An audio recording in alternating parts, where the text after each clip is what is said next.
Hurmatli savatdoshlar, bugungi hikoyamiz g'ayvatxo'rning halokati tez. Burun bir mo'may bilan bir buvay o'tgan ekan.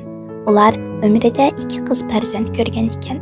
Qizlari cho'ng bo'lganda biridan keyin yana birining to'yini qilib o'sibdi. Mo'may bilan buvay uyda g'eyribani bo'lib yolg'iz qolibdi. Buvay oq ko'ngil, to'g'ri niyatli ekan. Mo'may g'ayvatxo'r ekan. Mo'may cho'ng qizning uyiga borganda kichik qizning g'ayvatini qiladi ekan. Kichik qizning uyiga borganda cho'ng qizning g'ayvatini qildi ekan. Shunda qilib Mo'may 2 qizini bir-biriga yomon qilib qo'yibdi. Buvay qadinasiga seliq aytsa anglamabdi. Ag'ritib aytsa ahonatga qopdi. Shunda qilib buvay dardini ichiga yutib, numus ichida olamdan o'tibdi. Hada singilmi bara-bara onasining g'ayvatxo'rligini bilib, o'zaro yaxshi xo'p bo'lishibdi.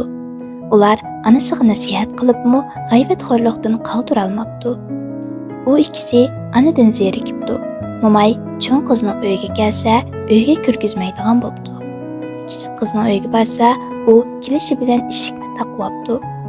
El-yurtmi Mo'mayga nazar solmaydigan bo'libdi. Mo'may o'z uyida tikandek yolg'iz qolibdi. Uning dunyolikda bir mushki bo'lib, u mushkka el-yurtni, qizlarni yomonlab g'ayvat qiladigan holatda qolibdi va shundoq yeganilik bilan dunyodan o'tibdi. Hikmat: sen g'ayvatga qancha berilsang, hayot shaming shuncha xayralashdi. Sen mayli kimning g'ayvatini qil, u yanala baribir g'ayvat. Shunga bu illatingni tashlab, g'ayvatsiz hayotingni boshla. Shu chog'da sen hayotning naqadar go'zalligini his